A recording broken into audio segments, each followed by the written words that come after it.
soa muito como Schumpeter, né? E Schumpeter nunca está relacionado com a escola austríaca diretamente, a gente não ouve, mas pô, depois, não sei se tem a ver ou não. Eu chamaria o Schumpeter de Strange Bedfellow.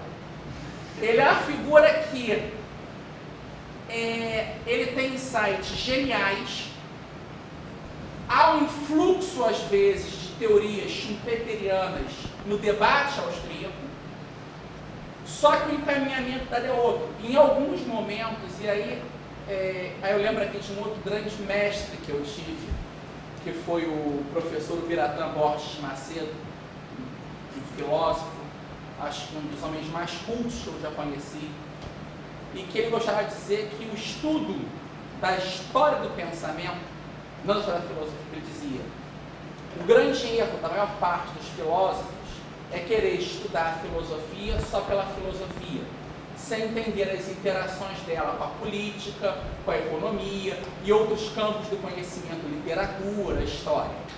E eu percebi esse problema.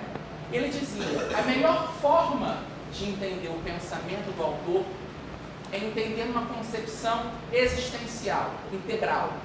O que o homem defende, o que o homem é, e às vezes certas idiosincrasias pessoais influenciam o nosso conhecimento. E quando Hayek esteve na UNB, trazido pelo Henri Matsuuti, que é uma figura que infelizmente está esquecida hoje, foi um dos primeiros grandes cavaleiros errantes, defensores da escola austríaca no Brasil, o Matsuuti trouxe, e uma das sessões da parte do Hayek foi a brincadeira de perguntarem ao Hayek o que ele achava de determinados pensadores. Isso publicado, dá para achar em sebo, no livro Hayek na UNB. E chega uma hora que perguntam pelo Schumpeter. E ele diz, poxa, ele era meu amigo, estou começando a entrar em pessoas que eu conheço, isso é complicado. Só que ele diz, o Schumpeter tem visões geniais. Só que ele era aquela pessoa que tinha com personalidade querer chocar a plateia. Então ele chegaria aqui, iria fazer uma defesa linda do livre mercado, da incerteza, da criatividade, ia concluir, mas tudo está perdido, os socialistas ganharam. Ele gostava disso. Então, às vezes, na teoria dele, perpassa um pouco dessa visão pessimista.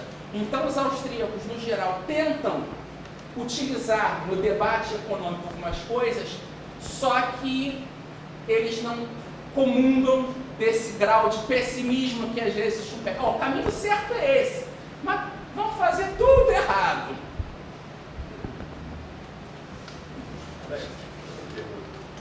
Digamos que o socialismo ele deu errado porque faltou uma teoria de demanda ou eu estou equivocado? Não, isso deu errado por uma questão simples. Eles tinham uma concepção errônea de homem. E aí, nesse ponto, a melhor crítica ao socialismo que está nesse ponto foi o Papa João Paulo II que diz: o erro do socialista é entender o homem de uma forma que o homem não é. E por que a nação humana, quando o Mises fala em ação, ele tenta, em primeira categoria, definir o que é o homem, o agente homem. Ele não quer definir o homem numa visão de antropologia filosófica. Ele não está preocupado com o homem ontologicamente, o que é ser o homem. Ele está preocupado em o que é o homem enquanto agente. Esse é o ponto-chave. Porque talvez você pode não, mas essa escola austríaca aí, isso é complicado, porque eles são subjetivistas, é relativista, não quer dizer que é homem. Não, não é isso. Ele define, no campo da ação humana, o que me importa não é o que é o homem numa concepção antropológica, filosófica. O que me importa é o homem enquanto um sujeito agente. É o homem em ação. Você não pode dissociar da antropologia misiana a ação. O elemento é o homem que age no tempo com incertezas. Esse é o ponto-chave. A questão praxeológica, como está tentando falar, a praxeologia, na verdade, ela não é a economia. A economia é uma parte dessa ciência da ação. A essa ciência econômica, ou seja, o processo de trocas, foi denominada catalaxia. Na questão da ação humana, eu vou aqui me utilizar de novo de uma citação.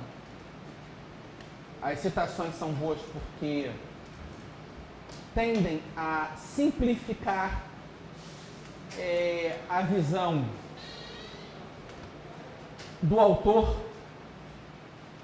de forma mais precisa. Vamos lá. Aqui.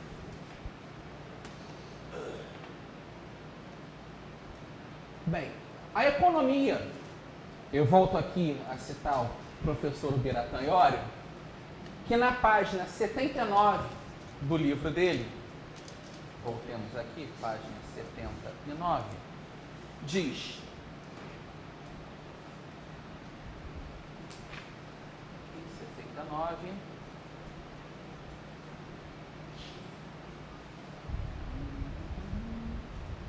que a economia é a ação humana ao longo do tempo nos mercados sob condições de incerteza, tendo em mente os conceitos ação, limitação e dispersão do conhecimento, subjetivismo, incerteza e tempo real.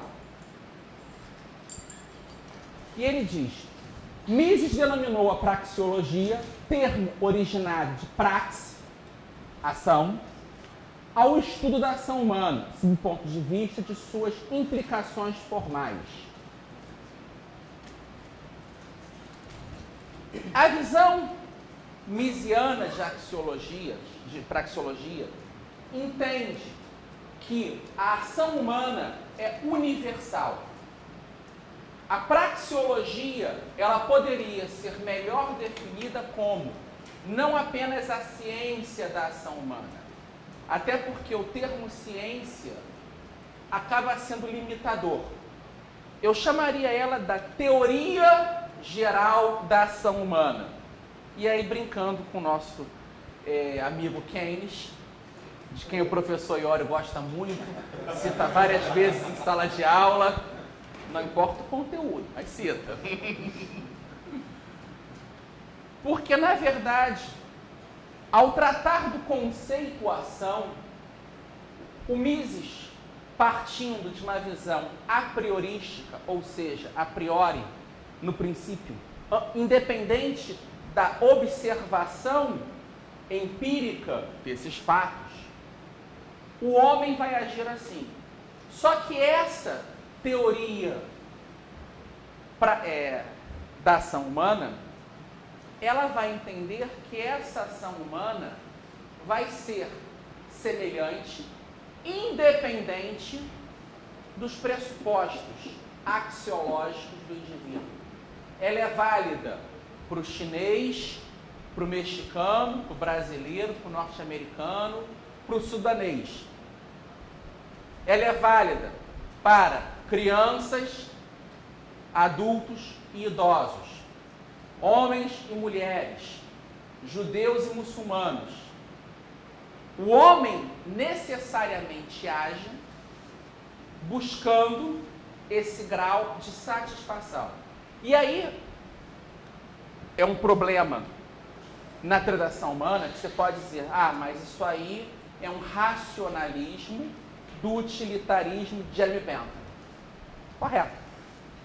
Só que Mises, ele não quer, ao tratar da ação humana, trazer a noção de um cálculo da felicidade, tal como Bentham quis fazer.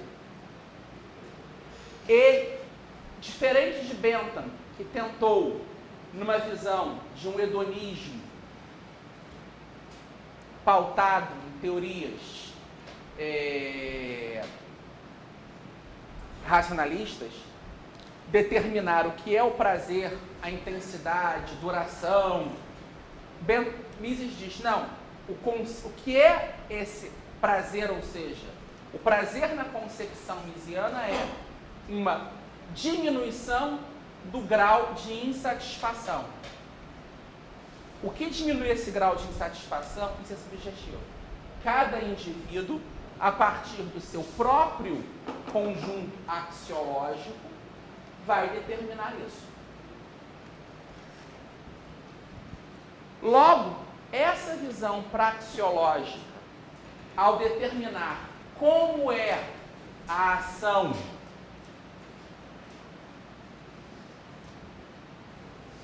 sem dizer o que é o prazer, permite que ela seja universal. Para o avaro, o prazer é não gastar dinheiro. Para o esbanjador, é gastar. E se numa relação de trocas, no aspecto da economia, o avaro vai receber dinheiro e o Luiz vai gastar, e os dois vão ficar felizes com isso, a finalidade foi obtida.